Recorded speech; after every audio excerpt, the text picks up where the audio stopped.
It's the slightly informed opinions of Dave, the weed cast. It's super low budget, and I don't have a band. I'll just make the instrument sounds with my mouth and my hand. There's going to be exciting guests and an outrageous co-host. You will find out that this show is the most. I'm gonna do my own thing. It's gonna be super cool. We're gonna have a good time. And if you don't like it, you can respectfully disagree. I'm just kidding. You can suck it. That video always cracks me up every time. Hey, everybody. Welcome to the Slightly Informed Opinions of Dave, the Pod Weedcast. We've got a really great guest lined up for you this week, the Missouri Green Angels Network. They're going to be talking about how they provide relief for people around the Missouri area with the services that they provide. In the meantime, if you would like to get in touch with me, you can get in touch with me at mohightight.com, YouTube at mohightight, mohightight at Gmail, Instagram at 420hightight, or you can link up with me on Facebook at High and Tight LLC. Just search for that Facebook group. That's MOHIGHTIGHT. I'd love for you to connect with me.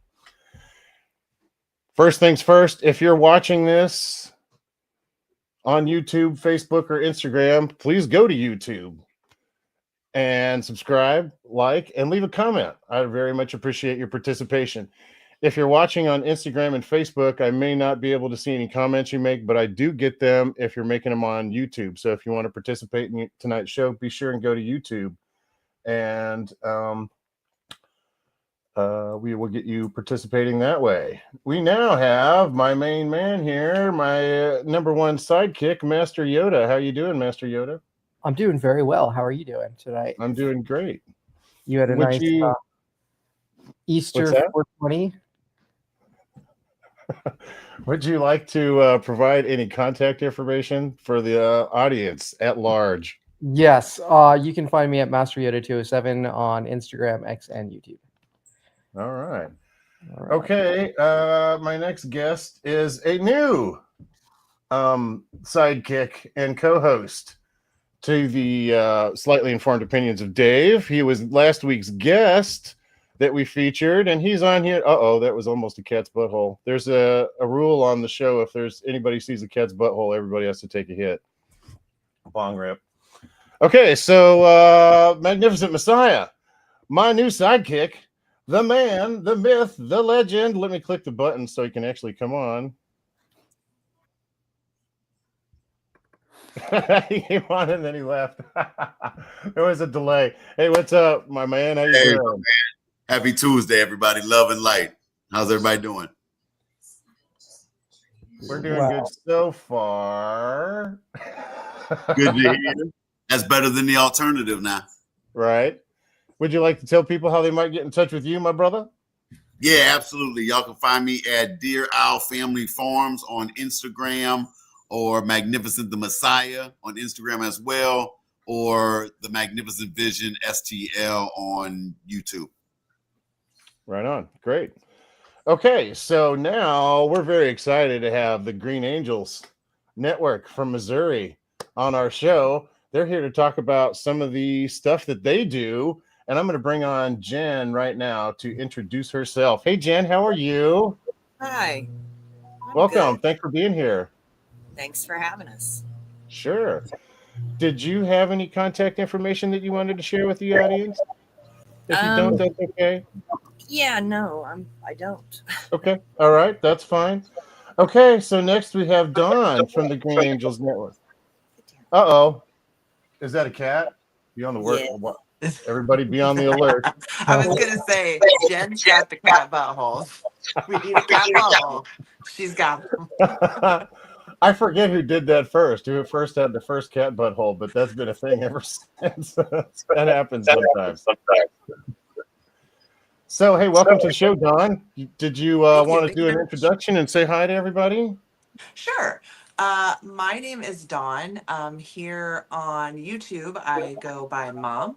My channel is at Mom's Meds here on YouTube. I'm at Mom's Meds 420 on Instagram. And then over on Facebook, you can find the Missouri Green Angel Network group, as well as the Mom's Meds group. We run a group for Grandpa Cough. So all kinds of educational channel stuff on our channel, how to, grow, how to cook with, prepare topicals, all that jazz. So. All right. And I have been to you got a YouTube, right? At least I Yes. think that's where I've seen your videos. She has she has a lot of content on her channel. If you haven't been there, like how to make Fico, she has like two-part video series where she goes over how to make it start to finish. And it was pretty comprehensive. Yay for that. Thank Good you. job. That's the kind of content we need.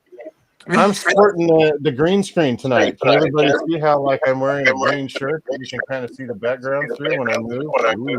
Ooh. Oh, that's kind of cool. I like the background. Yeah. Okay, that's the first time I'm using the green screen. So far, I'm liking it. Okay. We're having some feedback. Okay, so if we're having feedback, then I guess everybody just kind of mute your microphone if you're not speaking. Maybe that will resolve the problem. Okay, I like to start off, and this all my questions are optional questions, but I always start off by asking my guests, tell us about your first time using cannabis. Dawn, would you like to go first? Sure. The first time I ever used cannabis, I was probably almost 18, so I was kind of a late bloomer. And it was just at a party with he would have been my first husband later on. I didn't know that at the time. But just at a party in a basement and had a great time. Um, Nothing spectacular, no crazy stories. Right. for me. That's interesting, though. That's interesting. Okay, so Jen, you're up next. Okay. Picture this, 17, I'm still in high school. I had 4 of my guy friends come over to get me high. They brought like 4 joints ready rolled. And the first joint, they're all laughing and being silly. And I'm like, I don't get it. We smoked 3 more and I still didn't get it. And they were all, pretty miffed that I didn't get high at all.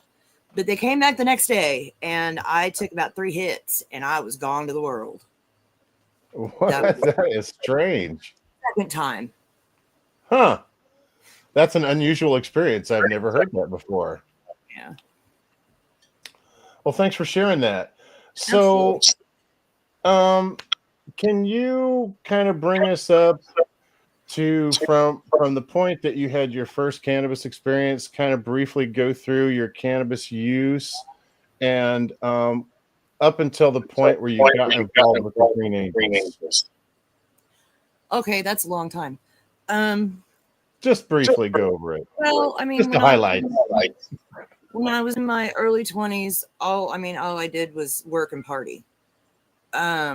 When I, turned 30s, I was single mom raising a child by myself. So I still partook. It just wasn't near as often as it should have been at that point. Now that I'm in my upper 40s, I partake every day in some way, shape, or form. I have some ailments that cause me a lot of pain and a lot of like muscle spasms. My back likes to put stuff out quite a bit. So I deal with that. It's a constant.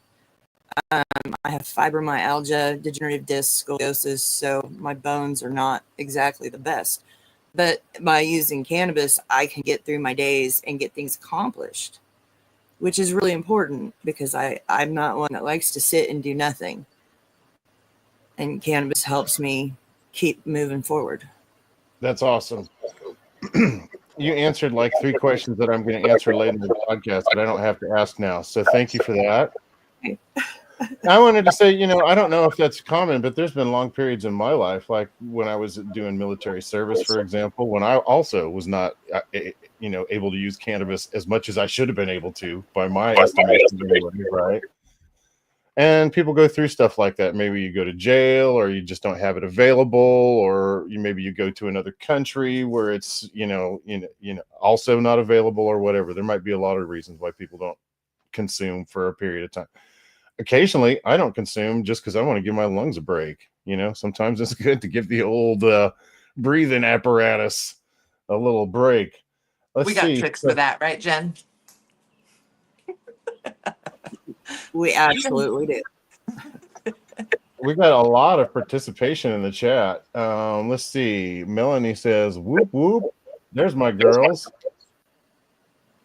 That's our bestie, Mel. Yeah. Okay.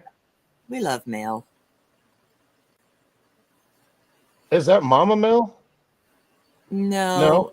Is that Mel's Chains and Things? Oh, okay. That's the other Mel. I always confuse those two. Both wonderful ladies, by the way. Let's see. I was checking to see if there's anything else that we wanted to put up from the chat. We get a lot of people on tonight, though. So yeah, we do. We got Lisa. We got is it Mulaney? Melanie, maybe. Melanie. Duh. GI Genetics. Paranoid Grower. Hey, GI, jump on the show. GI is with us. We also have is in the following on Instagram. Thank you. Shout out at the Grateful Gardener, Paranoid Grower, and Arctic Wolf for checking us out on the live as well. So thank you to very, very much. Big thanks to everyone. Okay. So now we've okay. I'm sorry, Don. Now it's your turn.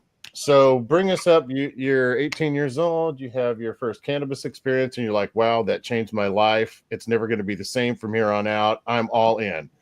Give us a summary of what happens between then and the time you get you're active with the Green Angels. It really didn't happen that way for me. Cannabis was something that I consumed kind of recreationally, off and on. Especially when I was younger, when I was having, my kids, I wasn't doing a lot of cannabis consumption.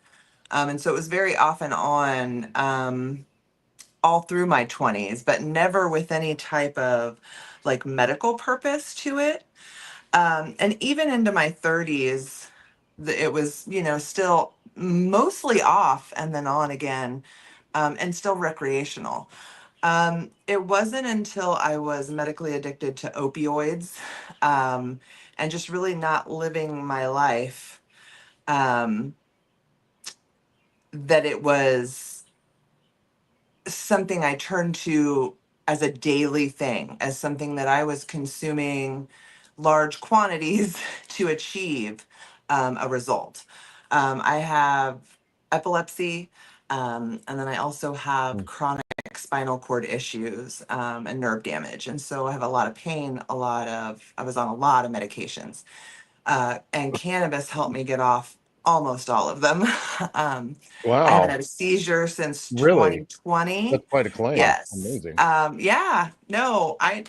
And so then the natural course is to bring that joy and, oh my God, you won't believe what this can do, to anybody who will listen. And then when my husband, started growing to provide my medicine for me, and then I started growing, it was like, okay, how do we bring this information to people? And then in turn met Green Angels and that kind of thing. And so here we are. Paranoid Grower wants to say congratulations to you, and I concur. That's amazing. Thank you. The more I get involved with the cannabis community, the more I hear this story about cannabis helping people to get off of other drugs. And I have personal experience with that too. And that's just flipping amazing, because I guess we can start there. How do you I guess for you, maybe it's not a big a concern. For Magnificent Messiah, who you may or may not know, I'm a micro business dispensary licensee, and he is a wholesale licensee. So for us, there's a lot of stuff that we got to go through. But if we want to talk about cannabis being a medicine, that's kind of a no-no for us. We can't say Right. that. How about you Well, when you're so talking to people? I am a licensed medical cultivator. So I cultivate my own medicine, and so does my husband. So when we are talking to people, we are talking to people from our own experiences. And usually I don't tell people like that's, I never promise anything crazy. I just say, oh, okay, well, this is what you're Okay. dealing with. Well, have you tried this? Um, and I rarely have somebody come back and go, that didn't work. This is bullshit. You know Right. what I mean? Like the people come back to me, and even when you're talking about cancer patients, like I don't tell people who are dealing with cancer that I can cure their cancer with cannabis. You can't tell people that. That's No, my God, no. irresponsible. Yeah. There is they don't have enough science to be saying that, right? However, we do know that it will help with your appetite. It will help you sleep. It will help you, all of the things. It will help you get through the chemo, the radiation, all the side effects of having cancer and then treating that cancer and fighting for your life. We can help with those side effects. And at the very least, right? And there are those of us who do firmly believe that, if we get that patient their 90 grams in 90 days, there's people ringing that bell. Like you can't, you know what I'm saying? So you can't, I'm sure Jen would agree. Like that's why we do what we do, for people to ring that bell. Those videos that people post. Absolutely. Absolutely. There is no better feeling in the world than knowing that you took part in a patient that was diagnosed with cancer, and their ability to ring the bell and say, I'm cancer free. That's amazing.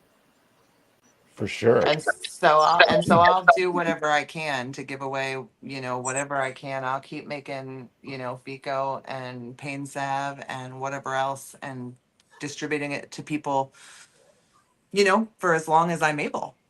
I think it's probably safe to say that there's some ancillary evidence that supports cannabis being a cure for very serious things. And of course, you don't want to say what it could be a cure for reasons you Absolutely. just said. But at the very least, if we're talking about cancer, treating a person with cancer, we can at least say it may not be a cure for you, but it can provide some relief from some serious symptoms that you may be having, including the symptoms that you're going to be having from the medication that you're going to be getting at the doctor. Yep. Would you say that's a safe assessment? Yeah.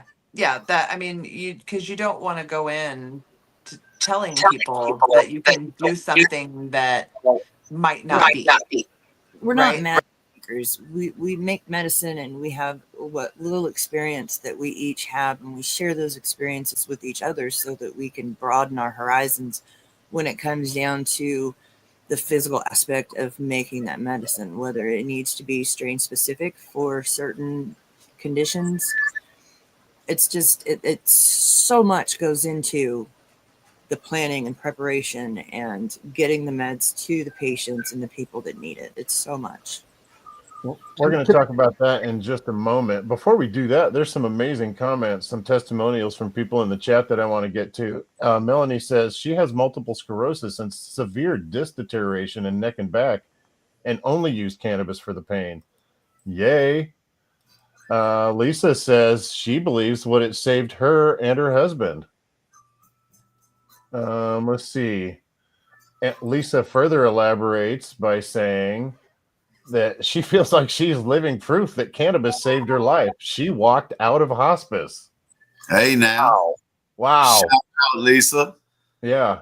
Wow. That's- Yeah. And you will hear that is- story yeah. after story after story of people who believe that it did whatever, you know what I'm saying? And you can talk about epilepsy, you can talk about cancer, you can talk about chronic pain, you can talk about, all these things across the board, and you will find people just like them with stories that will make, and it's like one of those things that I've always said is that even if it is the placebo effect, Right. I'll take it. because Sure. it's Yeah. helping folks. Like Well, this isn't, you know what I mean? yeah, no. There's a podcast that I listen to from time to time called the Cannabis Health Network. I'm sure you've probably heard of it. Yep. And the stories in there are inspiring and amazing and whatnot. And it's really makes me think, because like I know some people who are struggling with cancer, and like a part of me would like to be like, maybe you should try some RSO, but it's kind of like I wouldn't want to tell someone that, and then if they die, then I'm the asshole. I mean, it's like, but Well, I never assume it's like the only thing people are doing. And I never encourage people to not pursue modern medicine. Like, that is not part of the game here. right. So your It, 90 times in 90 days is kind of alongside with doctor treatment, yeah. whether that be And radiation. and when we're talking about that, there is science that they are killing cancer cells with THC. Sorry, there's a silly bird outside my window here. Um, but my opinion is that the dose needed is much higher than a gram a day, right? You're probably looking more along the lines of 4 to really get to that dose, which is why it's more effective as a topical, like if you're talking about skin Let me cancer and things let me like that. interrupt for just a second. We're getting a lot of feedback. If you're not speaking, please mute the microphone. Go ahead, Don. Sorry. It's one of those things where I believe that it's just not a high enough dose sometimes, right? And your body processing it, because what they're doing is putting it directly on the cancer cell. Well, we can't really do that unless we're talking about like a carcinoma on your skin or something. And so there is science that cancer is, effective against cancer. I just don't. Did I say cannabis is effective against cancer? But um, it's the doses, right? Can we find that effective dose without toxicity to the rest of the body? So, Right. It's going to be I so think hard to that do while it's Schedule 1. I was gonna say, I think despite prohibition and our schedule status, there's no denying the power of cannabis. Um, Albeit it certainly needs more scientific study behind the plant. Without a doubt, there's certainly enough evidence today proving that cannabis is just an effective means to deal with a lot of these ailments out here. Right on. Okay, so let's get into this a little bit. And I'm going to ask this question. Just going to throw it out to either Jen or Don.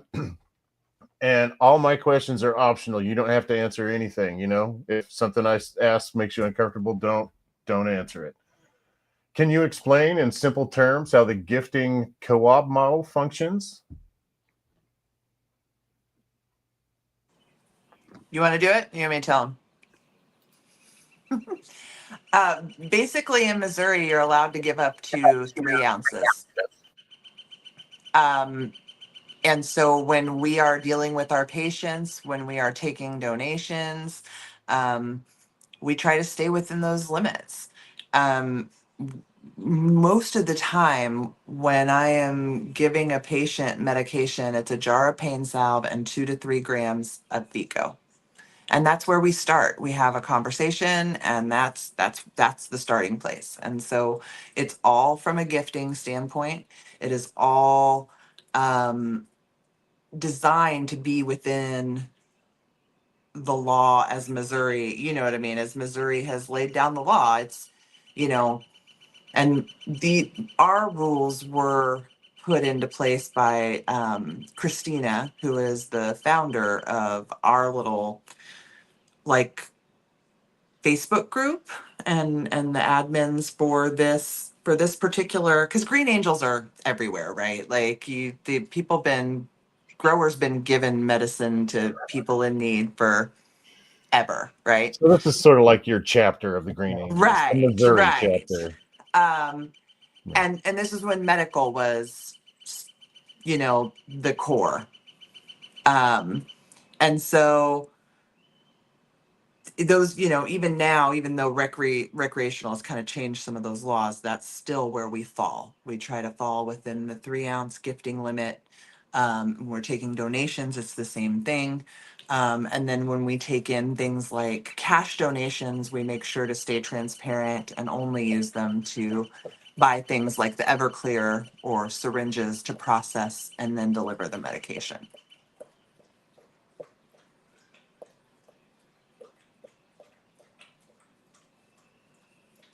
Oh no, I can't hear anybody. Oh, sorry. I think that's so cool that you Sorry, guys. that was my fault. We touched on this a little bit earlier, but could you both of you touch a little bit on what inspired you guys to create this network and why you got involved? You first, Jen? Sure. Well, I mean, the biggest education factor for me came after my son was diagnosed with intractable epilepsy. I traveled a lot of miles over a lot of country. I went up into Canada. I was gone for about 4 months, and I went to anyone and everyone that would let me listen to what they had to say about how their uses and how what they're doing is helping people. It helped me to narrow down how to help my own child. And with that was just the beginning. I've helped people. Let's say my pain salve, for instance. 3 years ago, I had a gentleman that had roughly 80% psoriasis all over his body. And I gifted him 2 jars of my salve, and within 2 months, he looked like a different person, just all the way around, altogether. So it's the success stories that come that keep me motivated, because I know that me taking the time to make this medicine for the people out there that need it is very important.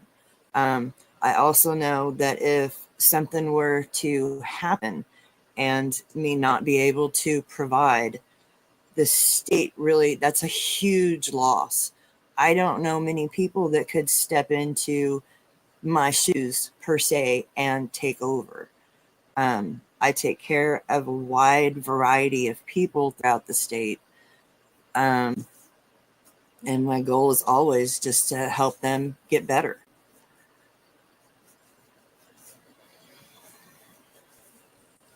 Thank you so much. Don, can you expand a little bit? I know you touched a little bit on it before, but can you expand? Well, so a bit of an origin story for the Missouri Green Angel Network group is that Christina Thompson, who's a good friend of ours, and you guys might know her from Show Me Can of Freedom. Is that right? Her and Mark Guida had done a lot of legalization stuff, been up at the Capitol and lobbied and all that stuff for medical. Anyways, she had cancer. And there were those of us in the community who were helping her with her medicine, with, FICO, pain salve, edibles, whatever, right? And she kind of turned to those folks. There were five of us at the time. And she's like, guys, you guys are all helping people. What if we centralize this and got you guys some support? Right? And we all went, that would be great.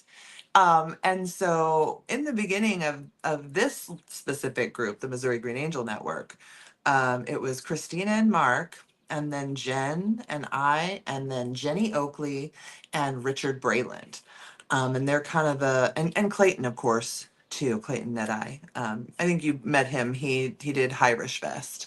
And it was just people in the community who were Is he already the guy? doing the work individually, but kind of Christina brought everybody together, created that page on Facebook. And then that's where we kind of started to grow to be able to provide a caregiver network, right? So that people can go onto that page and say, hey, I'm looking for a caregiver, or hey, I am a caregiver, I have open spots. And so it's just another way the angels are connecting, patients with their medicine. So Very cool. And I'll go into that a little bit more later too, and we can talk about how people can get involved, because I think that's really important for sure. We need to highlight that, not only what you guys are doing, but that this going to resonate with a lot of people that want to be able to get involved. So. Well, and that's the thing, is that this has, originally it was just a few of us, and now it is really a community driven monster, across Missouri. There are caregivers taking care of patients, you know, it's not just that core group of us anymore, which is the part that I find totally amazing. Last day Thanksgiving, Bradley at the Higher Event Space uh, did a fundraiser for the Missouri Green Angel Network, and our community Oh, came out and really supported that, and they've very nice. always since, and we've been what? It's a little over a year now, maybe year and 4 months, something like that. We haven't been doing this a really long time, but it's necessary, So Well, I was just walking around, just kind of recording stuff at Irish Festival when I ran into you guys, and yep, instantly when I was talking to the Muffin Man, that's I it. ran into him first. He was giving Yeah, out muffins to everybody. that's And it. that's why That's everybody Richard. was walking around with green smiles at Irish Fest, because he was giving out green muffins. That's it. But I started talking to him. He had a thing about the Green Angels, and I was like, "Oh, what's that?" And he told me about it, and then you told me about it, and then Jen told me about it. You were all right there, and I Yep. was like, "Well, that resonated with me. I'm sure that resonates with a lot of people." So that's really cool. We love seeing that you guys are doing that, because, as you may know, even though my friend Magnificent Messiah and I may have the best of intentions, it's more difficult for us to dispense RSO and FICO, especially to patients at little to no cost. It's a little, we can still do it. It's just more problematic. So there's a good, I think what you're doing is amazing. And kind of going along right with that, my next question, or actually, Master Yoda or Magnificent Messiah, did you guys have anything for Jen or Don before we? So yeah, so I guess Dave was saying, so the people that you're donating your medicines to, you're really just donating it to them. You're not necessarily charging them, and I mean that's like No. Everything we do is completely free for patients. The right. Green Angels do not charge for services, period. Mm-mm. Wow, that's awesome. Um, that's really amazing. Because like in my state, in Connecticut, the gifting rules have gotten weird. Uh, it, they You used to be able to kind of gift to anybody, and then I guess there were some people that were abusing that, and then the state really kind of cracked down on it. So I mean, you can gift, but it's kind of gray. I like my freedom, but I mean, it's also a plant, and I it makes me feel good when I can give it to somebody. I'm not a drug dealer. I don't want any money for what I grow, but it makes me feel good when I can put my love into my plants and then give it to somebody, and let them enjoy it. It's a beautiful gift. So Totally, I agree. Cultivate the charity part, the giving, the gifting has been a part of our cultivation model since I first started growing. We at Deer Out Family Farms appreciate the medicinal value in the plant first. So let me just say, if we haven't said thus far, shout out to you two ladies for what you're doing. There's a lot of Missouri patients that need help, and you guys are filling that gap. So kudos to y'all.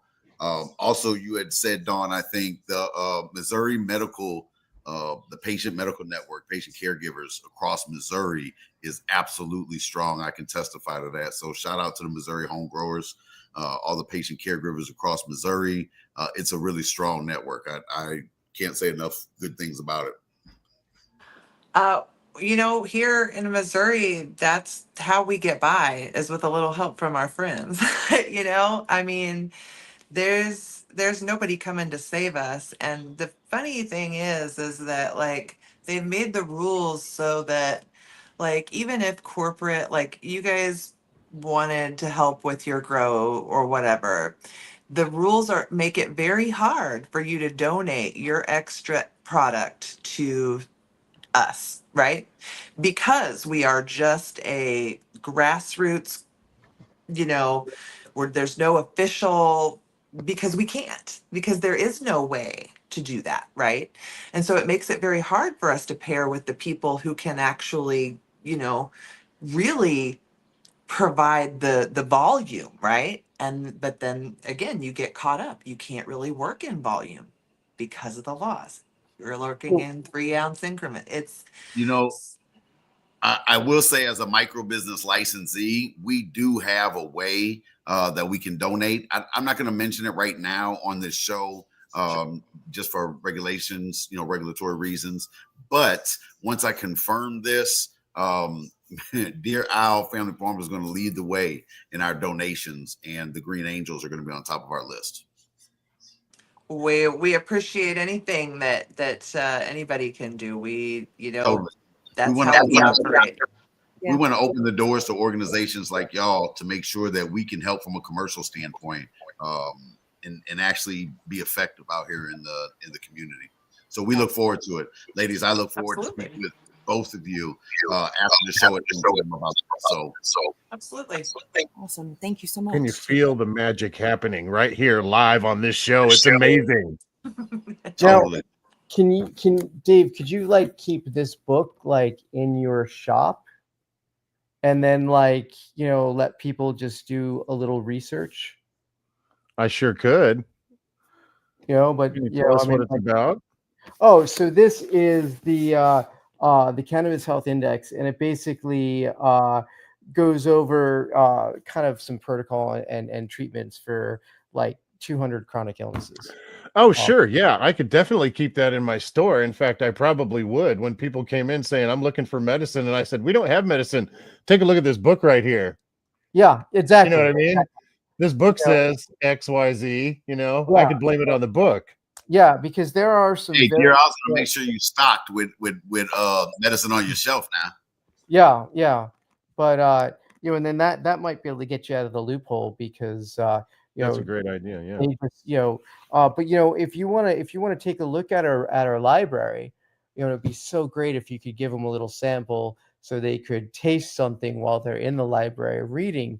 But I'm sure the state might not be thrilled about that. But there's no consumption of cannabis allowed on the premises where marijuana is being dispensed, unfortunately, according to Missouri Constitution. Yeah, so that's not a possibility. But if you want to take a look at our library over there, you might be able to find something that could help you. Right. Richard Brayland, is he supposed to be on the show? Because he's talking about how much he's spending on alcohol, $400 a month. I think he may have an issue. That's the Muffin Man. That's what I thought. Where are you, Richard? Our original Get on the admins. show. Get on the show, man. Does he spend $400 in alcohol to make RSO? Yeah, that's the number one thing. The number one cost to processing is alcohol. Right. We all use grain alcohol. Well, most of us use grain alcohol most of the time. Sometimes we use like a 420 extractor, which is still grain alcohol. Technically, it's just a different solvent, right? But that and the syringes don't really cost a lot. No. That's kind of a minor thing. Most of us have tabletop distillers to reclaim as much alcohol as we can. But the cost, I mean, when you're processing, in a lot all the time, you're going through a lot of that. So no, I have a device, I think it's called a Source Turbo, and it uses vacuum, and I guess it like doesn't get warmer than 106 degrees, but with the amount of vacuum, it kind of makes it where you can reclaim like 98% of the alcohol back. it might have a little residue, a little flavor left over Right. from some of the previous cannabinoids, but it's Mm. still good for local. We're still old school with tabletop distillers. Right, mine is kind of fancy because I can adjust the temperature. And I run mine at 176 degrees, but yeah, basically, the same thing. You're just at a vacuum, so you can keep your temperature lower. Well, that You and guys, you we're can getting some feedback this. again. Please mute your microphone if you're not talking. Think Go of ahead, it like Dan. this. I try to keep a gallon of grain alcohol on hand at all times. When I run a full gallon of medicine and I evaporate and reclaim that alcohol, for every gallon that I run, I lose 2/5 of alcohol. So every time I make a gallon run, I have to go and get 2 more fifths to replace what I lost through the gallon batch. Right. It can be costly. I mean, to Yeah. keep the things that we need. But that's where we rely on our community, and our community steps up. Can you, ladies, from your opinion and experience working in with patients, can you express the challenges faced by patients in Missouri when they're trying to access RSO and FICO through legal channels? Well, the biggest issue is the cost. At one point, no, I don't shop dispensaries. I'm homegrown 100%. But at the first point that it came out in dispensaries, the cheapest cost was $32 a gram. I mean, can you imagine having to ingest and partake of 4 grams a day and that being the cost? Nobody can afford that. I could not afford that. So, For sure. Well, and oftentimes we're talking about people who are sick, and even $32 a day is unreachable. That's Yeah. a privileged, because it's not covered by any insurance or anything. So yeah, Yeah, it's not medicine according to the government, right? So there's no legal recourse for that, unfortunately. So, okay, so let's ask for people interested in becoming angels or givers within the network. What's the process and what responsibilities do they undertake? How do people get involved?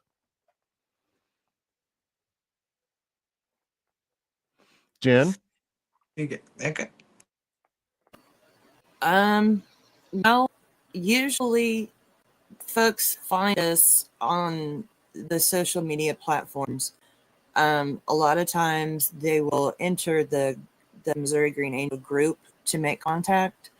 Otherwise, I'm sure we all get hit up in Messenger often enough by patients that need. And at that point, all we can do individually is vet them as thoroughly as we can, and then, decide on whether or not we're going to be able to help. And at that point, you have to start discussing dose. So if I needed like 2 or 3 jars of salve and a bunch of FICO because I recently got a splinter in my pinky, are you guys? And I called you, I got on my Insta and was like, "Hey, I need some help. You're going to be able to help me out?"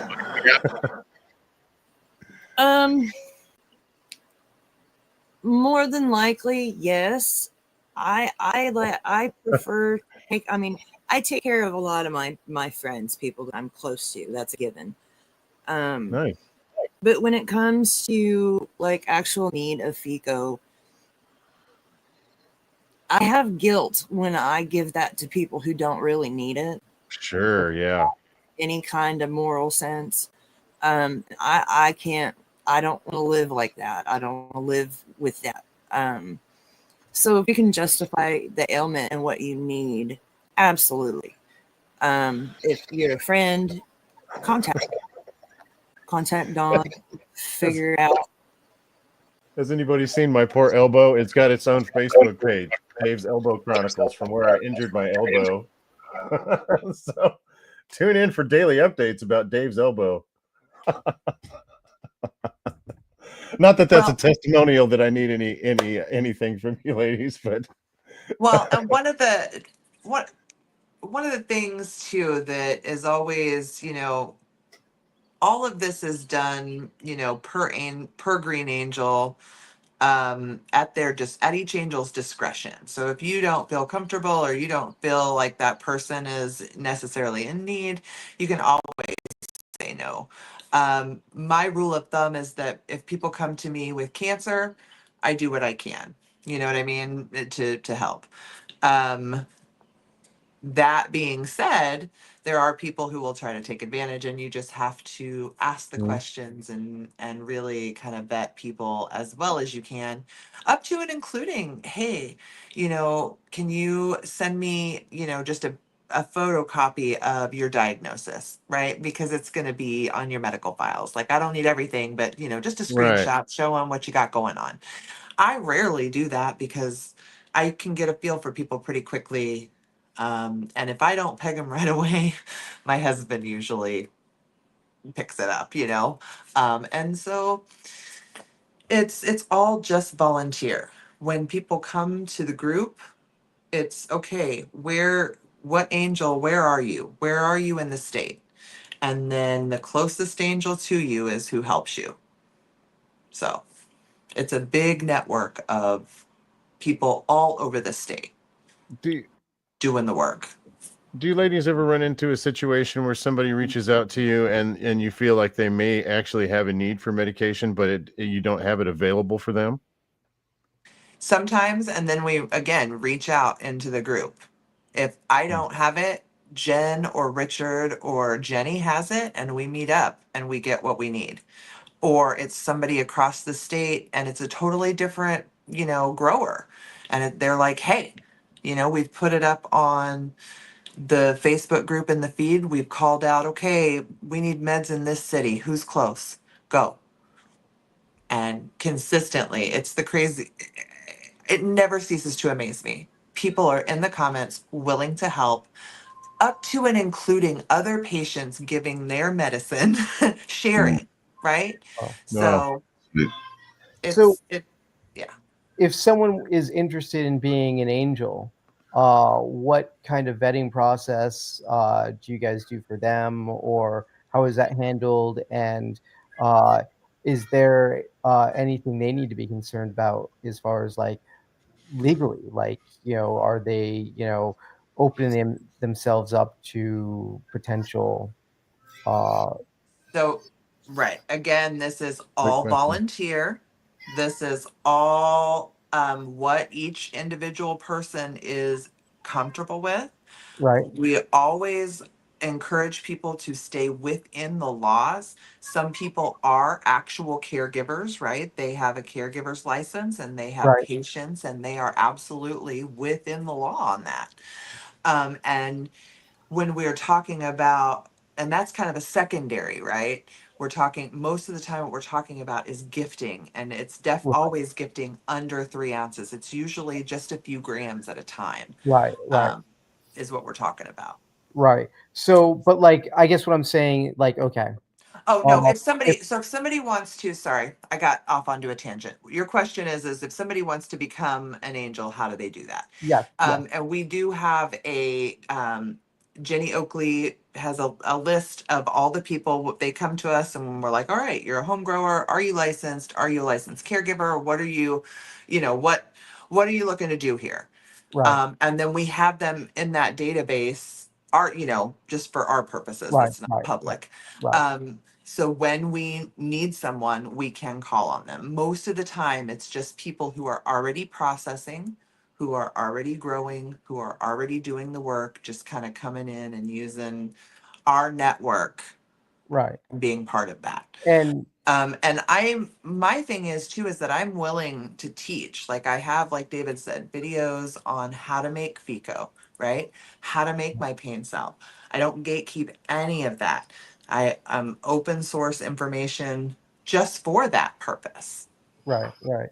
Now, To follow up on that though, like let's say I'm a green angel and I'm giving medicine to a cancer patient, and and then of course they die. And then do I have to be concerned that their family is going to come after me saying, well, my Nana died and she was using your FICO, and Right. like that's Are there any liability issues? yeah, so like the legal liability requires that I goes. don't, I don't know that we've ever had that happen. Have you, Dawn? I don't No, know. but I understand where you guys are coming from with like the liability issue, right? Right. Yeah, exactly. Which is again why we don't ever tell people that what we're doing is going to cure cancer or Right. anything like that. It's always at your own risk. Right. Getting help, it's always made clear that this is at your own risk. This Right. is, you know what I mean? Most of the Yeah. time, it's No. not going to have been tested. It's not going, this is all grassroots home growers. And most of the time, we are dealing with people on the up and up, right? Yeah. Yeah. But there is always liability for that. There's no way really to kind of get around that. It's just kind of your own CYA, right? Yeah. Exactly. So Is there a national like network, Green Angel network, that you or a database where you guys communicate with other states and what they're doing? No. I don't even know. Like, people will come from other states and ask for help, and they're like, there's nothing here in our state like this. And it's like, there's nothing really official, right? We're all just unofficially helping each other.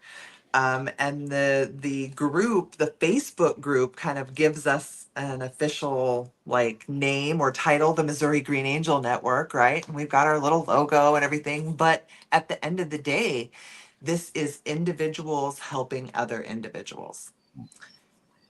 Okay. Sure. right. And they're not, I don't know that it's because you kind of want it to be kind of like, oh well, um, um, now I've lost my train of thought. No, that's Well, okay. I was actually going to say, it'd be nice it if we could happens. find a commercial model for this, because Right. then it brings some regulation to the Green Angels network, in that you have now product that has been laboratory tested and approved by the state of Missouri going out to patients who need that help. Wouldn't that Yeah, be the that bee's seems right, boy, knees? that'd be a launch pad, yeah, for the Green Angels network. So that's really something to talk about, because I'm really interested in helping this group out. So Because a lot of us do have our products tested for whether it's potency or what I mean, quality testing. But again, those are like, I don't know if you guys heard of Devil's Lettuce Test Labs, but again, those are just local people. You know what I mean? Like it's Well, I mean, Yeah. you could just like, I mean, if you were, I think you can get a T-check to test FICO. yeah, I have That's a one. device. Oh yeah, Um, no, um, that's you yeah. know, and that is going to be relatively accurate, or accurate to the standard of its inaccuracy. Right. So, Right. To the human error and mapping skills to which right. I wanted to bring attention to Melanie's comment. She said they definitely need people's trim for donations. A lot of growers just throw it away. They don't know what they need to do with it. Are you still limited when people donate? Are they only allowed to donate 3 ounces at a time if it's trim?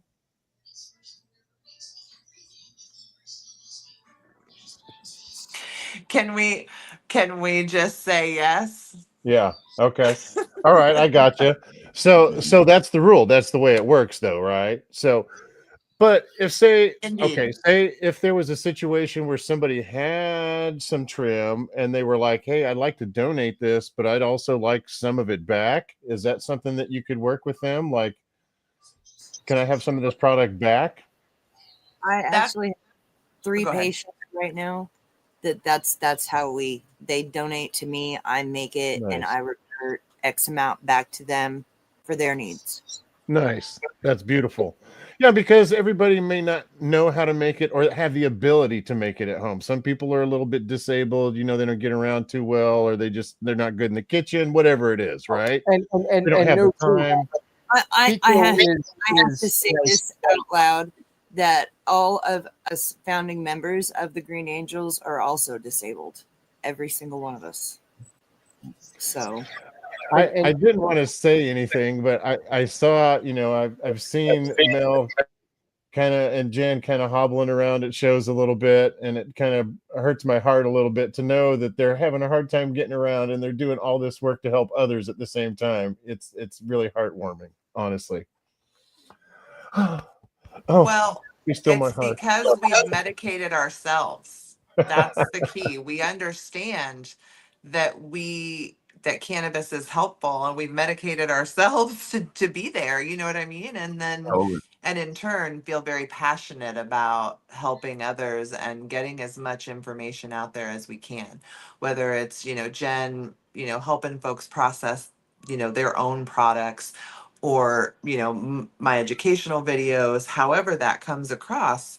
The goal is just to get the cannabis and the information into the hands of as many people as we possibly can, Totally. because it Have you works. ladies thought about forming a nonprofit around the Green Angels? well, It's with cannabis involved, that we can't. There's no way. Yeah. Well, I mean, you could form a nonprofit, and maybe it could be just an agricultural nonprofit, and then you would be able to have access to some grants, either some state grants or federal grants that could certainly help you ladies along.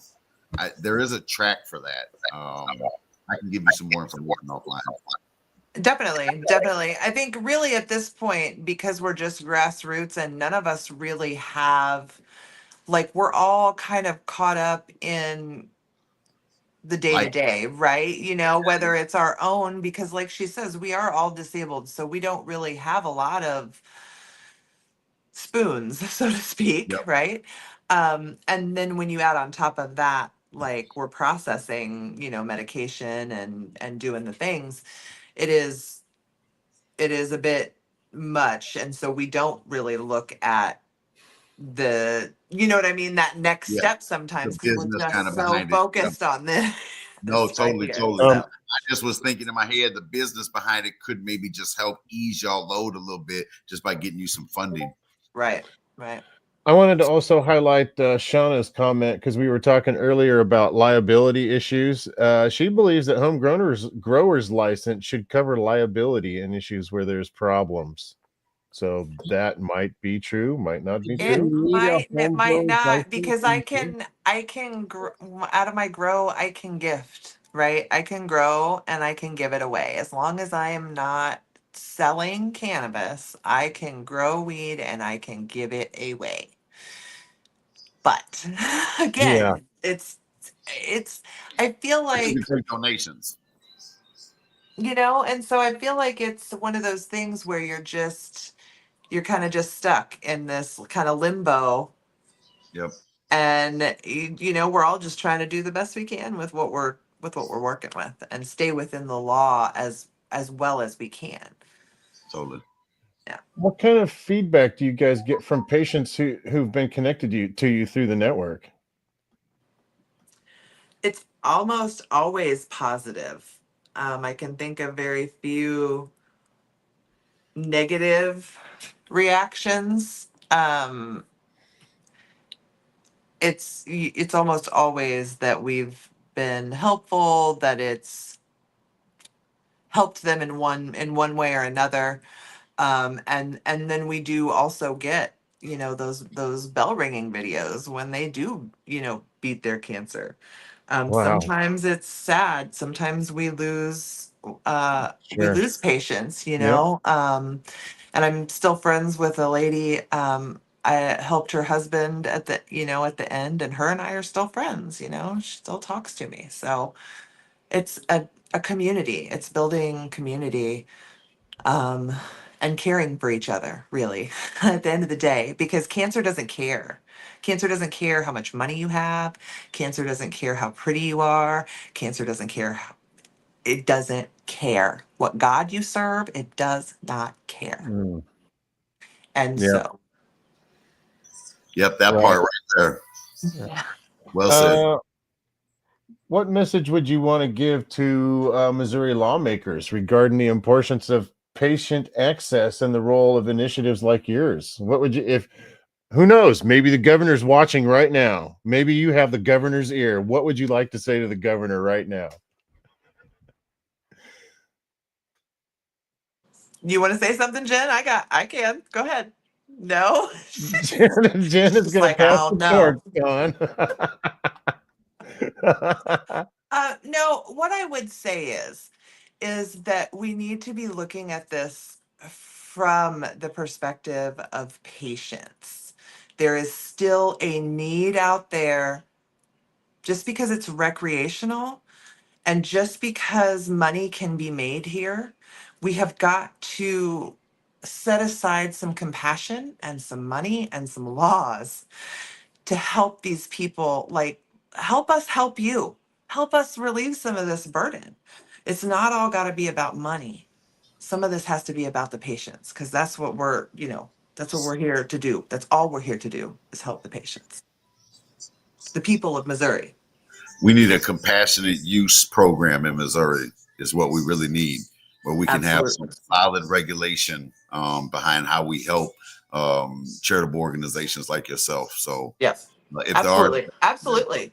officials listening, know that we need some compassionate use programs in Missouri desperately. Yep. Agreed. It's a shame that these ladies have to do your job for you, Missouri. What? Shame on you. Right. What? And to you, Dawn and Jen, I don't think you ladies get enough credit. Yeah. And I'm going to say this over and over again tonight. Thank you for what you're doing. It's heartwarming to say the very least. Oh, we don't do it. We don't do kudos- it for that. kudos to you ladies. No, of course not. But and we can tell that you don't do it for that. But even more of a reason why you need these accolades and these well wishes, because of just you can tell how pure your intentions are with the program. So Well, thank you. We appreciate that. totally, absolutely, totally. Jen and Don, I want you both to answer this next question that it's scrolling across the bottom. Can you share a success story for you, for a patient that you've worked with? Somebody that's touched you in a meaningful way? Each of you could, if you could share a story, that would be awesome. Well, they're all very, very special to me in my heart.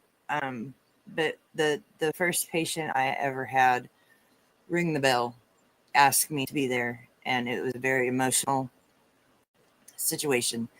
And those are the types of situations that drive. So, her husband and I are still friends. We talk maybe once a week. And she's doing great. There hasn't been a recurrence. She's completely in remission. And so many ways the Green Angels are able to help these patients, whether it's they need the FICO, or maybe they need that FICO capsulated. Maybe they need that FICO infused into a carrier encapsulated. There's a lot of things that patients in Missouri, they just don't know because they've not been taught. I've gone out of my way to be taught. I've done a lot of testing things on my own. And that just makes my validation even stronger. Thanks for sharing that. Mom, can you share a story? One of the earliest people that I helped, I remember going to her house, and she had, gosh, her kids were probably 8 and 12 and 14 or something like that. She had 3 young kids running around her house, and I thought, man, and I sat there with her, and I told her, about what I had and what how I thought I could help her. And I left her with, cannabis and salve and all those things. And I met with her again, and gave her more medication. And shortly after that, she did ring the bell, and her kids were like, "Hey, you helped our mom, and we just want to say thank you." And it was just like being seen and being validated, but there's no other feeling. Like, even if her kids hadn't said anything, there's no other feeling when that they share that video with you of them ringing the bell. You may as well just hand me the Kleenex box. Like, that's it. I've done my job, and this person is going to live. And then, of course, the convex of that is that you get those heart wrenching phone calls that they are not going to make it, and they have not made it. And those are the days that are hard. Those are the days where it's like, oh, what are we even Sure. doing here? And then you just go back and you watch one of those videos where they got to ring the bell, and you're like, okay, this is what we're doing. This is what we're doing. And you keep on going. So Awesome. I actually have one prepared question left, and then I'm going to turn it over to my co-hosts, see if they have anything, and then we'll end the formal part of the show, and then we'll begin the what I like to call the pants optional part of the show, where I end the Facebook feed, and we can all behave like adults without worrying about Facebook banning me for cannabis usage. And there's been no mention of any cannabis sales. I'd just like to say out loud that hasn't happened. We could probably address that. We should probably address some of the Facebook drama. I mean, not specific stuff that's going on, but just in general terms about how that affects what we're trying to do, because that does have an impact. Okay, so my last formal question is looking ahead, what are the biggest opportunities and potential challenges for the future of patient access to RSO and FICO in Missouri? Great question. I know, right? I just wanted to kudos to that question, man. Great question.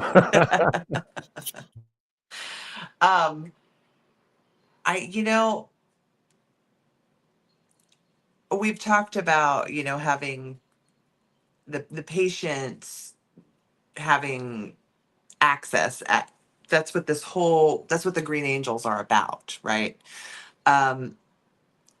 The hurdles are that the laws have been written by God, you guys are going to hate me. The laws have been written by corporate cannabis. The lobbyists pay our lawmakers, and this, and I don't want to get too far in the weeds or sound too crazy, but we've got to get the money out of this. There's a lot of, like, you can't really get money out of cannabis, right? It's a cash crop. But if we can get the money out of the medical, like, lobbying side, like, if we can, that's a hurdle. That's a hurdle that it's keeping us from, in my opinion, from getting access to patients in a costly, timely fashion. Because, I don't need to be doing this. This isn't really my responsibility. It's sad in the same vein of what you're saying is that I used to work at a comprehensive grow facility, and they throw away tons of product every year, just right in the Can you garbage. imagine if the law would just let us link up? Yeah, right. Sad. There's an opportunity missed right there, That part. So. Yeah. So bridging the gap between the medical program and commercialization in Missouri sounds like we need to. Yeah. If that could happen. You said 5 minutes to pitch the governor. How would you do it? Ooh, if you had to pitch the government for a compassionate use program, given your experience, how would you bring him? I would bring him my messenger. Like, come take a walk through my messenger with me. Come take a walk. Come talk to these people who are fighting and advocating for their families, whether it's their kids, their parents, their wives and husbands, or themselves. They are in my messenger every single day of the week needing help. So I'm helping them. How can we, we can scale this up. We can help them. Yep. That would be take a walk. Take a walk through our Facebook group. Take a walk through any Angels Messenger, and you will see the real life people behind what we are doing and why it is necessary. You will see these people who are suffering, who do not have the money to go out and get what they need to survive this. What Oh I my hear God. is take a stroll through the real experiences of Missourians and see how That's much it.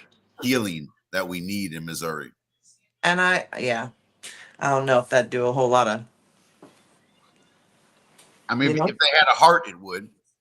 if they had a heart, man, but if they had a Because these heart, I stories mean, are it's so been a touching. GOP supermajority here for 23 years. Yep. So all They this had is a a product of power. Sorry, go ahead. on. No, go ahead. I said, I don't remember what I said now. Sorry. It's okay. Happens to me all the time. Yeah. Right. Oh, I don't know if I mentioned, but there's also a portion of the show where everybody has to tell a joke. So mentally prepare yourselves for that. Jen does not look I like got you. she is in the joke telling mood right now. I feel like I've caught her completely unawares. Oh. So, well, okay. Dawn's Jen, ready for the challenge. She wants to go with a joke. Let's hear it. If you have one on deck, fire away. how do you catch a unique rabbit? How? Wait. Hold on. Don't say it yet. Let me think real quick. How do you catch a unique rabbit? Nothing. Go ahead. Unique up on it. That's like one of my husband's standard dad jokes. I got the follow-up joke for that. I got the follow-up joke. Do I it. got the follow-up. So I Do I would got it. the follow-up. How do you catch a tame rabbit? The tame way.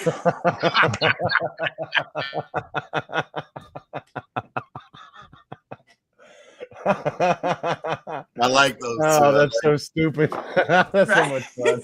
It works on the grandkids every time. They love it. Right. Right. I love those kind of jokes. Those are fun. Anybody else got a joke on deck? I got one on deck. All right. All right. What did the egg say to the boiling water? Excuse me, don't put me in there. Okay, no, I was just a guess. Go ahead. It said, "I'm sorry, I don't think I can get hard. I just got laid by a chick this morning." Oh my God. Okay. Okay. All right. Okay. Jen looks like she's got something she wants to say now. You ready, Jen? No, I don't have any jokes. If I knew that was going to be like required, I would have had a whole conversation with my boy. But I I don't. know. My How brain. about a is- knock knock? Everybody's got a knock knock joke, Jen. Here, I'll tell you one. The orange and the banana one. Do you remember the orange and banana? Knock, knock, knock. Wasn't that the first? I'm really Are we- trying. Can I ask a question? Are we past the hour? Can we Yeah. spark up? Yeah. Let me. I'm going to go ahead and end this feed. If you guys want to provide contact information, Dawn and Jen, again, one last time before I end the official part of the show and we transition to the informal and pants optional portion of the show where we can relax, that'd be great. Dawn, do you want to share your contact info? You're mute. You're on mute, Dawn. Sure. You can find me on Facebook, Dawn Winklers, and my group is at Mom's Meds. You can also find the Green Angels there at the Missouri Green Angel Network. I'm also on Instagram at Mom's Meds 420 and on YouTube at Mom's Meds. That's awesome.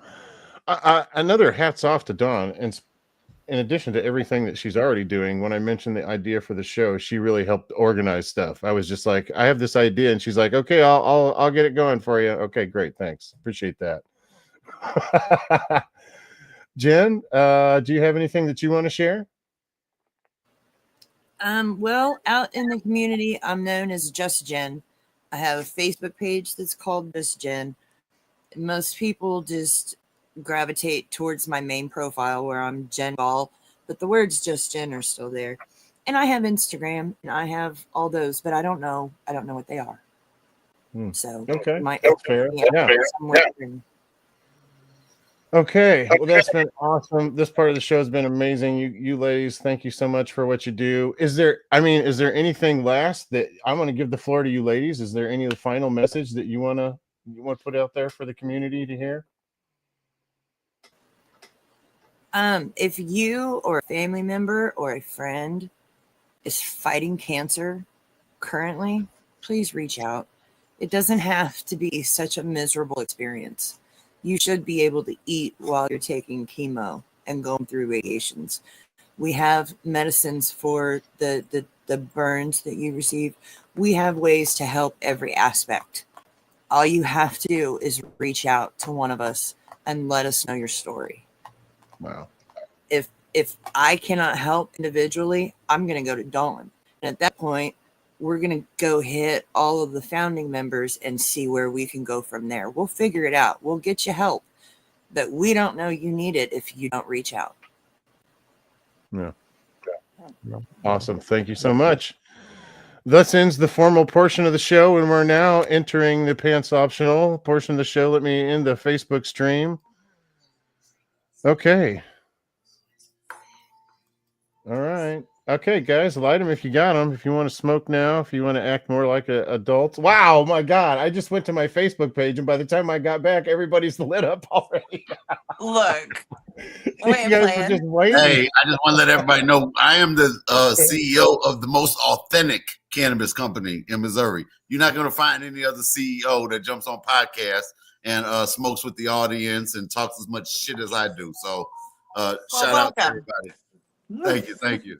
We don't usually hang out with anything but home growers, really. So we're usually, you know what I mean? Podcasters and their ill. Nice. Well, I hope this has been a good experience for you ladies. I hope that, maybe you can promote that video. I'll promote it a little bit. Maybe that'll bring some traction to what you ladies are trying to do. I love to try and help promote that for you. We've been streaming on Mom's Meds YouTube page this whole time too. So. Nice. Awesome. Great. I just followed you on Instagram. Jen, whenever you figure yours out, I'm going to find you, or I'll have Dawn forward me your Instagram. So I'm going to find you somehow, and then I'll reach out to both you ladies. Definitely support everything you guys got going on. It's incredible. Yeah, for sure. How could you not? Most of the battle is just getting the word out, because when you can get the word out, people want to help. People, by and large, are good people. And they want to help. They want to help their community. They want to help people that they know. And that's how we operate. So the more we get that message out there, the more people we can help. And on the other side of the coin, too, sometimes people are going through something terrible and they need some relief and they need some help. That'd be great if they just stumbled up across your Facebook page or this video or something that could provide some relief. Well, I will say this. I had a gentleman approach me, and he was trying to get off some heavy things pharmaceutical wise. And I stepped up and I gave him what he asked for. And 3 months later, when I saw him, he was 18 days clean and sober. Mm-hmm. That's beautiful. Shout out. Did you see the episode I had here a while back with the shit show? A small portion of it I was able to watch. Their thing was, they're circus performers and they're in the, the Canna Corner, they're in the community and out here in the Kansas City area, and they got off of hard drugs, meth, both him and his lady that they live with, through using cannabis. So that's an amazing story. And I'm hearing so many stories like that of people getting off hard drugs and going for what I'm calling California sober, which means basically you're just smoking and nothing else. Yeah. Well, you've got the marijuana maintenance program. I don't know if you guys are familiar with them, but Joshua White, basically it's like 12 steps, but with cannabis. Really? Is this in Missouri? I want to say that he's in Illinois. Okay. See, I get Illinois, Ohio. But he was at Irish Fest. yes. Yeah, I think Yes. so. I talked to him. I think I remember speaking to him. Yeah. Yep, he was out there. We're actually growing some of his seeds. White Glove Seed Company, I think. Yep. Awesome. So, ladies, it looks like you both enjoy a nice smoke. I like me and my man over here, Magnificent Messiah. We like to roll a blunt when we get a chance. That's how we enjoy to consume. And Master Yoda's over there toking on his concentrates. Yeah, I'm more of a rosin guy. I like flour, but I prefer rosin. Nice. My old man grows some of the smoothest flour. And so I just put them in this cone so I can actually taste the flour. When I put it in a blunt, I feel like it's like, are we trying to cover up the flavor? You know? So, Dawn, I kind of agree with you. A blunt does mask the flavor a little more than a joint Sure. does. It does. I think it's more of a cultural thing because I smoke joints too, but blunts, I don't know. It was just more around me. And then My daughter joints burn different than blunts. Blunts burn just slower, more even. If you want flavor, you need to get one of these or a dryer vaporizer. What's that? And then this is a dryer vaporizer. So you grind the flour up and then you stick it in here, and it's got an oven in it, and it heats it up, and it boils off the THC and terpenes. So you're not combusting. And then when you're done, you end up with this ABB, which is already vape bud, and you can actually process that too if you're making like Fico or it's not going to be very good, but Can you drop the model in the chat for me? Yeah. I will. I mean, and there are other models too. I mean, this is the Venti. This is kind of like the Rolls Royce. But okay, no, I like Rolls Royce. Okay, Randy Wright wanted us to know that he thinks he broke the rules, that his pants have been off the whole time. Oh no. Yeah. That sounds like Randy. So I don't know if that's been a violation, or I'm not sure how to address this, but I think I'm just going to ignore it this time. Well, we won't tell anyone. Yeah, because Randy, next time it's going to be a violation, man. Next time it's going to be a violation. We're going to have to give out something, red flags. Yeah. I will be right back. I'm going to go and grab some flour, actually. You know, a lot of times when my guests come on, I want them to have like some kind of a giveaway for the guests. But since that's what you do every day, I won't ask you for that. That's your mission all the time, giving away. That's amazing. That's so beautiful what you do. I'm glad that I could at least participate in my little way and be helpful in my way. Totally. The energy here was crazy tonight for tonight's podcast, y'all. So. Oh, you should just walk up to their table at one of these events. The girls are full of amazing energy. Yeah. Now I heard y'all talk about the Harlequin strain. What other strains you guys usually go to as your go-to for your FICO?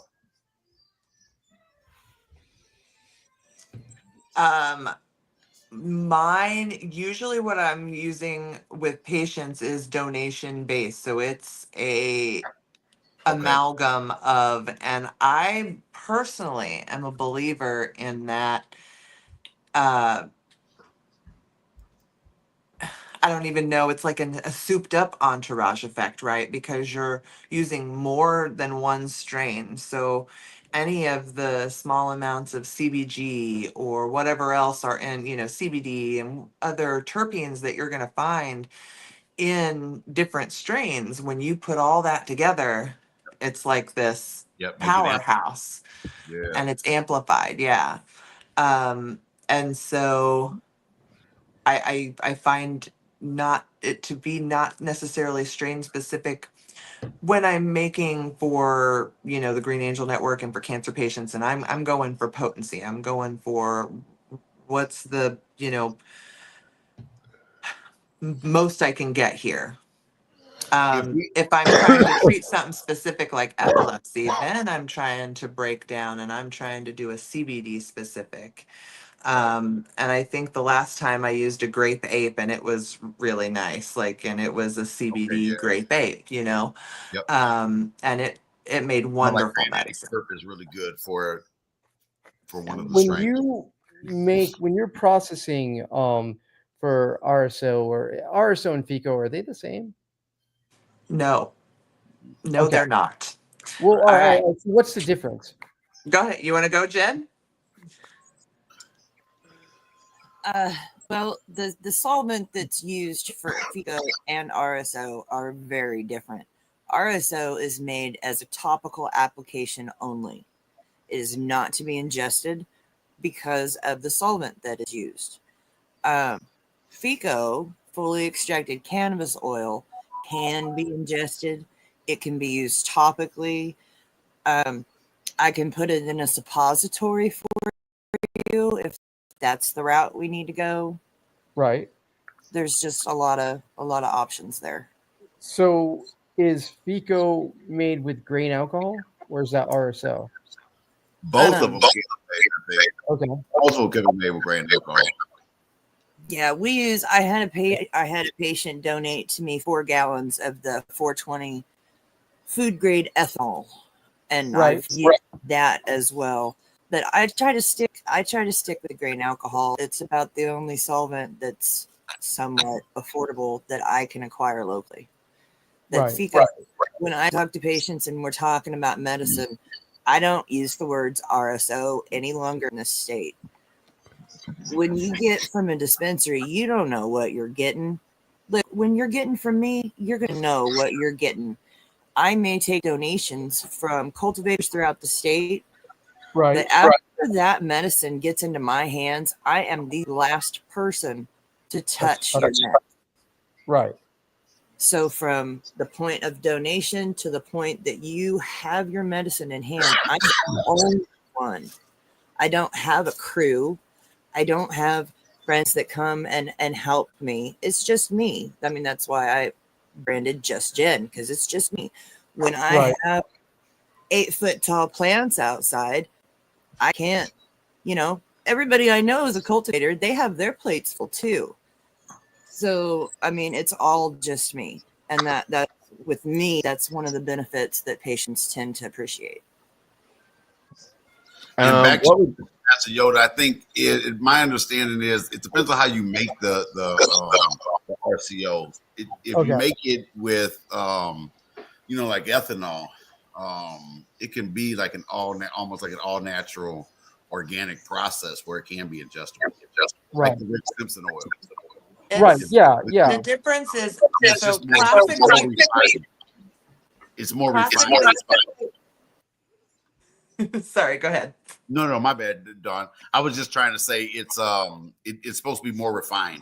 More of the waxes are off the solvent. So it's my understanding that it's the solvent that's used. So classically, all Rick Simpson oil is FICO, but not all FICO is Rick Simpson oil. Okay. So Rick Simpson oil is made with rubbing alcohol. Okay. Right? Okay. So originally, there's some debate on whether he originally did it with rubbing alcohol or absinthe, if absinthe was involved. Yep. But I'm unsure if that would be enough as a solvent to process. I don't know.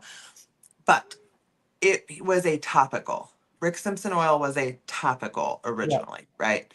And so it's my understanding that it's just what you're using, what solvent you're using is what separates one from the other.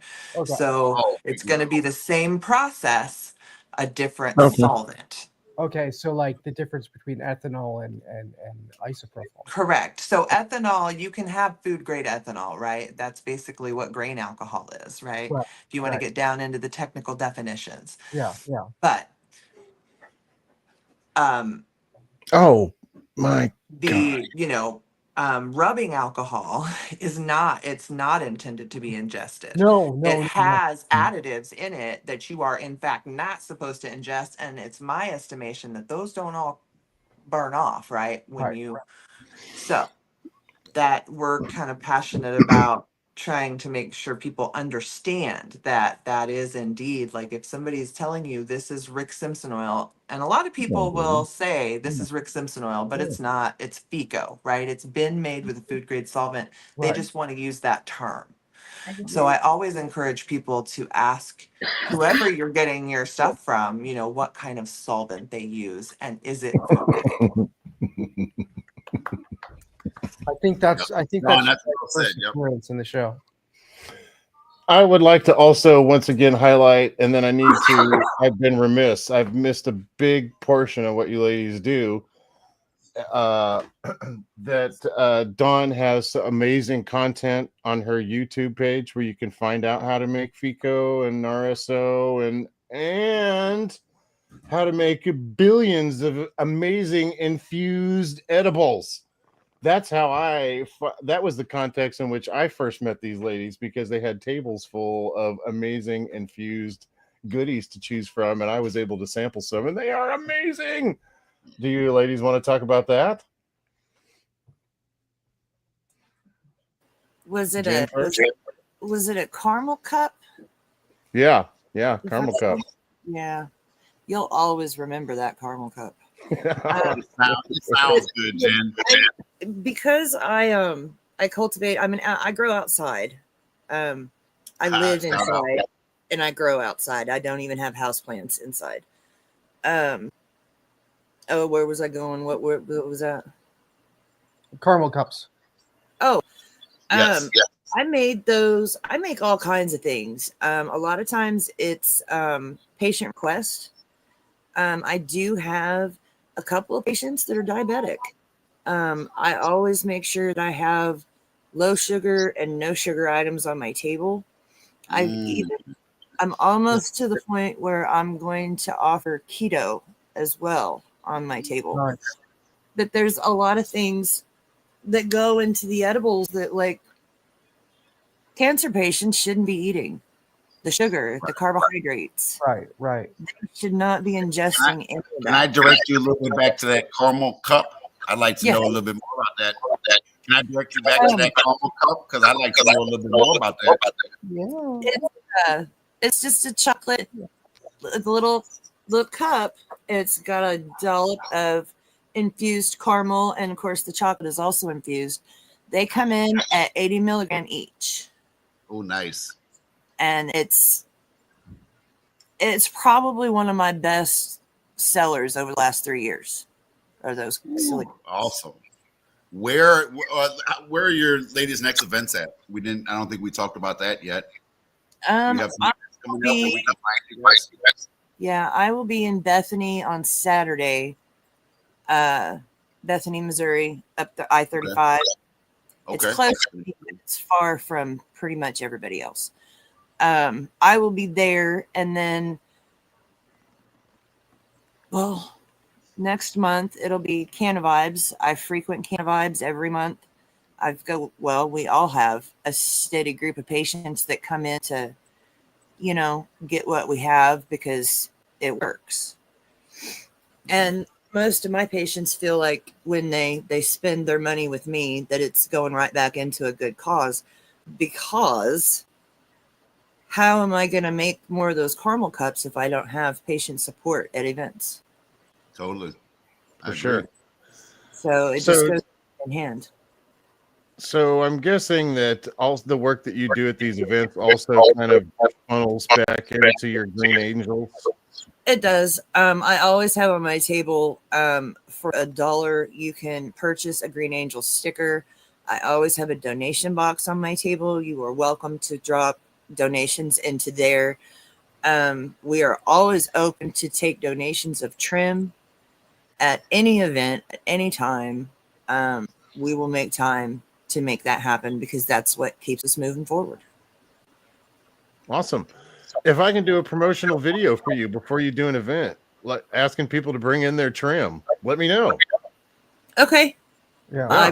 We'll utilize that soon, I'm sure. Yeah. I'd be happy to any way I can help out without actually having to give any money because I don't have any. Right. That's That's the problem, right? I agree.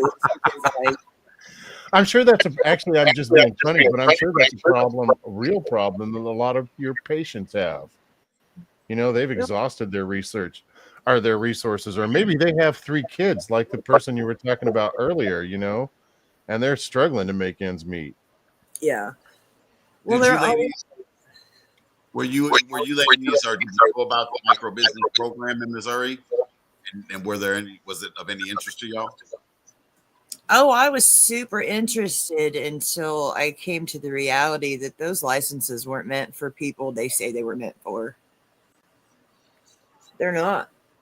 I don't have Talk about it. Yeah, million expand on that. bank. There's a fella, I'm not even sure what area he was in. They came in and wiped everything out, took everything. Yeah, there's They a lot. never intended to give us a slice of the pie. Right. Talk about it, Dawn. Those licenses are largely inaccessible, especially for small. Can everybody please mute if they're not Dawn? Because I want everybody to hear what Dawn's saying. What she's saying is important. Go ahead, Dawn. Now you put me on the spot and I'm really high. Okay. So basically it was never intended for any of us to be accessible to any of us. Those people who, you know, it's minorities and women and people who have been left behind. I can't afford to get a spot, have that spot for up to a year while I'm in licensing, right, and applying for this license. It's just absolutely, you have to get financing, outside financing, right? Like it's not something that is doable for for the small folks, really. And then you're in competition for them to pull a lottery number. I mean, out of how many licenses are out right now? I'm not even sure what the number is, but have we even hit 40 yet? Yeah, well, so like 96 it's supposed to be, but we just had a lot of revocations recently. Right. So do you know where we're at right now? Like what the Probably actual about the 60, high 60s, low 70s. Okay. Across the whole state, y'all. Right. Across the whole state. You know how many liquor stores are here in Raytown? Probably at least that many. Maybe that's an exaggeration, but like it's a problem. And it's unattainable for a lot of us. And props to David, you know, you were able to get in there, and it looks like, you know, you too, sir, were able to get in there and do the things. And so more power to you, and always support that. But it wasn't ever designed for everybody to be able to participate. It's very limited.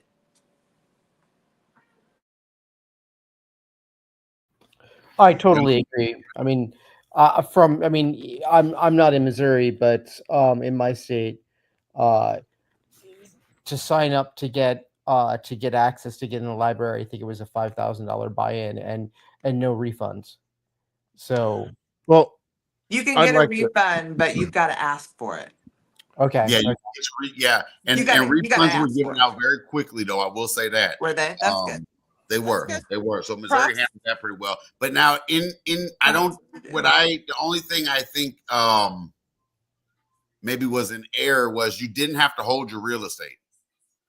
Like you didn't have to have a lease agreement or anything before you applied for the lottery. Yeah. You just had to have an That ID. was not a requirement. Yeah. So in that regard, it made it. I would say this: they absolutely lowered the barriers. If you fit this wide range of criteria, eligibility criteria, then it was just a crapshoot at that point. You know what I mean? So your ability to get through the license, I think, was easy, and then whether you got through the license or not was just sheer luck. Really. Well, I would like to add some perspective to that too. I think that I'm curious to hear it.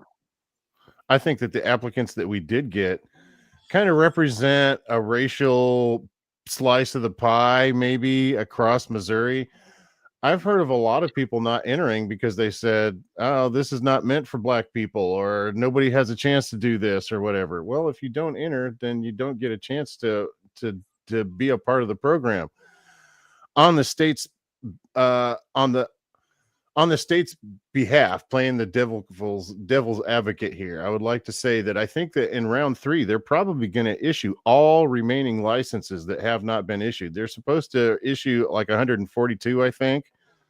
So this is going to be the biggest chance for people to get in on this. And if the state does what they say they're going to do and pre-qualifies applicants so that people cannot flood the lottery with hundreds of invalid applications, this round 3 is going to be people's biggest chance to get in on this. And Magnificent Messiah and I want to help bring people. If you would like to some help in getting through the application process or learning more about it, we'd love to help people do that, at no charge, as long as we're not doing any real work.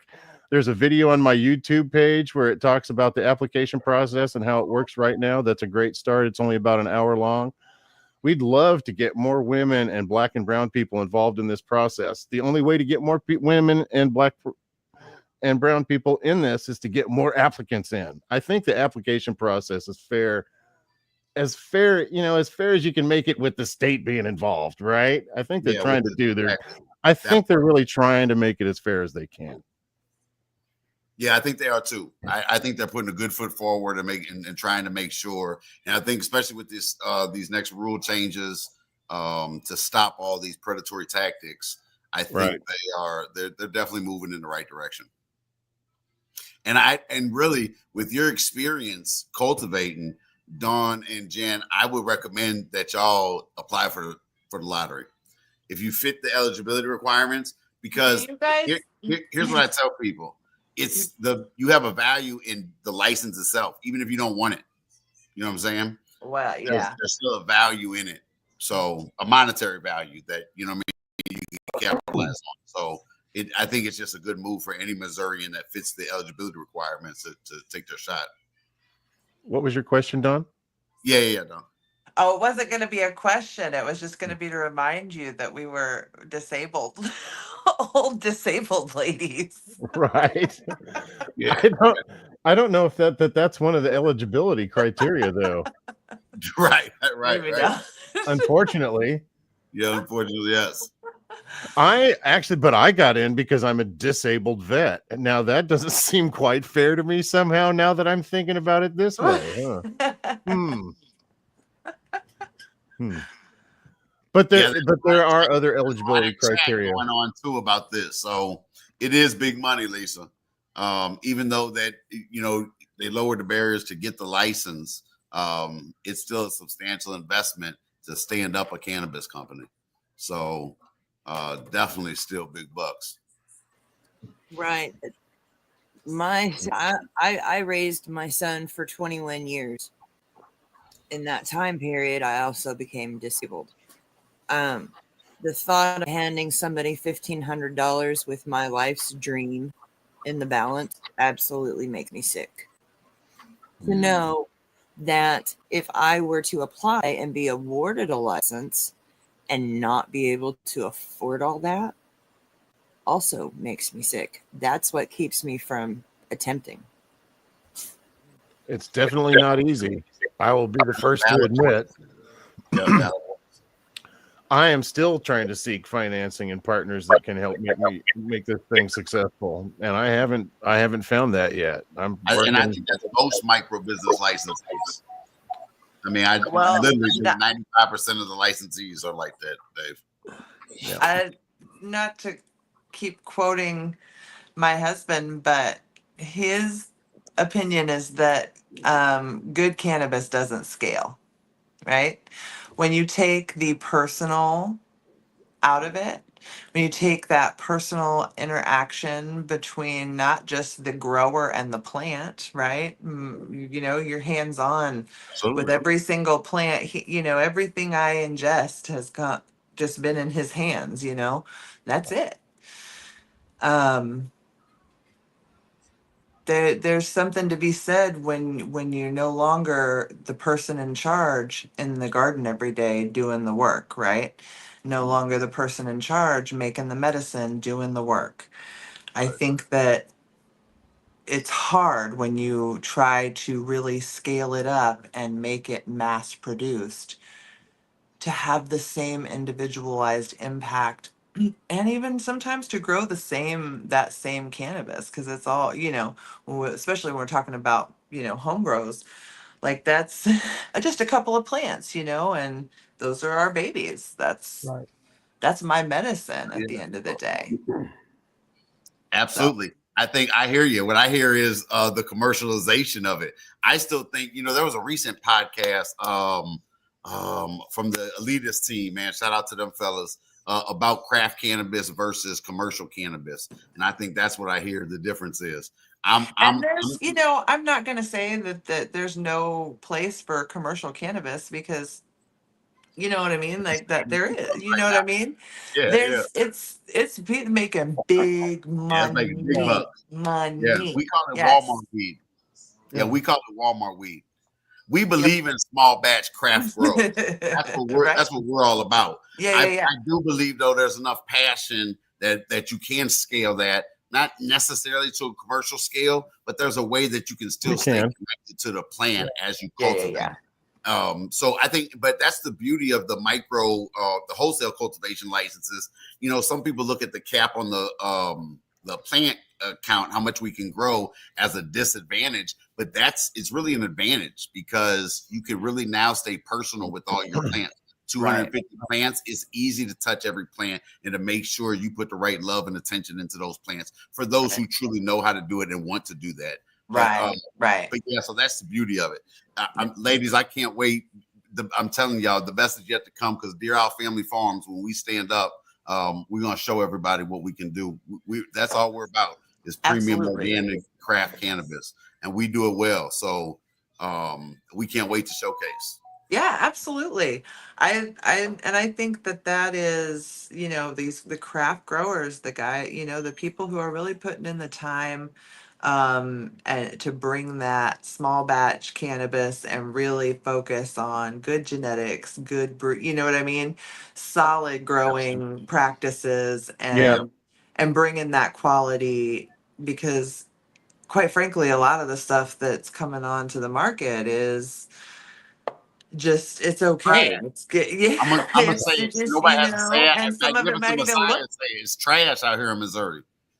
It's and some just of it, horrible. yeah, It's some made of it me might, sick before yeah. consuming it. It's Stuff I've Well, and horrible out purchased here. at a dispensary. Yeah, We grow and live in soil, so we're just about sustainability, regenerative farming, all natural, clean inputs, craft output. That's what we believe in. So, yeah, yeah.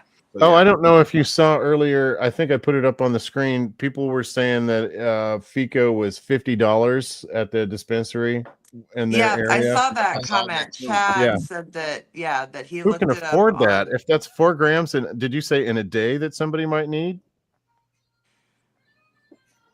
When you get up into some of the people who have really high tolerances, you can look at that Oh my that God. at the Yeah, high no, end. who Yes, can afford that? Nobody. even Like if that. even at $50 a day. Right. You Yeah. know, I Yeah. mean, At the end that's of them. Yeah. it's Oh my insane. God. Um, So you really are angels. And why isn't the Muffin Man here? Does he not like me? Did I do something that he offended had him? he had to work, and he said he was going to try to pop in the comments, and I think that's what. He was in on the comments. So. And my phone is getting down to about 6%. So Oh no. Okay. yeah, I guess when Don leaves, the podcast is over. The party's over, guys. well, I mean, I'm sure you could continue on without me. Feel free. Okay, yeah, we got a lot of questions for Jen. You're a little nervous. I don't know. I mean, they can range widely. Yeah, So for sure. I'll have Yeah, to so go back and try to answer some. have you had any interesting experiences with people at all these events that you go to? How about that? Every single event. There's For not sure. been where I've not had a either a patient come and tell me a wonderful story, or I mean, I get to meet new people all the time. People that maybe they've heard my name from a friend and they've come to that event specifically to meet me. That is really encouraging. I mean, That's pretty cool. Yeah.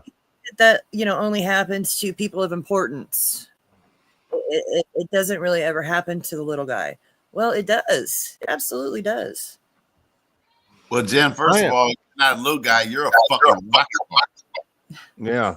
Oh, let me just say that, and Dawn, same. You're a fucking rock star. If nobody's told you lately. I got recognized recently out in public David. at 420 event 419 at the warehouse. Somebody came up and wanted to take a picture with my wife and I. I was like, oh wow, I'm famous. And the same thing happened at the gym I work out at. Somebody came up to me and they were like, hey, I see what you're doing on Facebook or YouTube. And I was like, oh no, I work out at the gym on post. So it's getting recognized in public. So Yeah. for me, it was the Dollar Tree, and they Okay. recognized I was out there, right?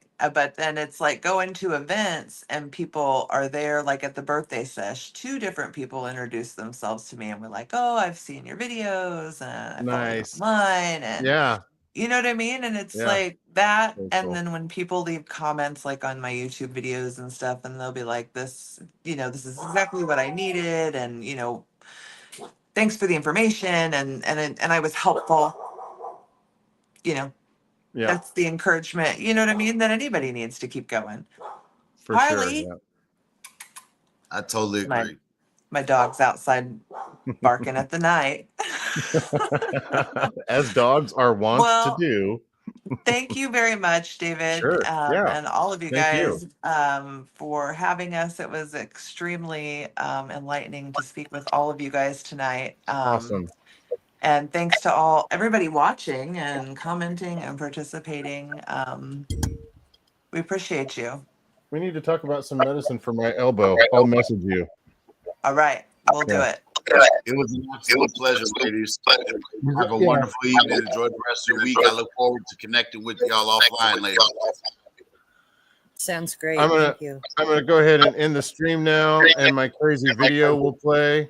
And if you ladies want to stick around for a few minutes after the video, we can talk about in private about how we thought the podcast went, where nobody's watching. Shout out to the audience. Yeah, thanks everybody so much for joining. There's no point in doing this if you guys aren't watching. So thanks so much for your participation.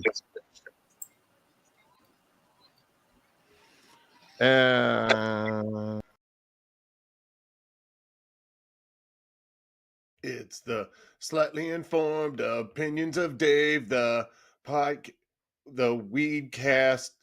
It's super low budget and I don't have a band. I'll just make the instrument sounds with my mouth and my hand.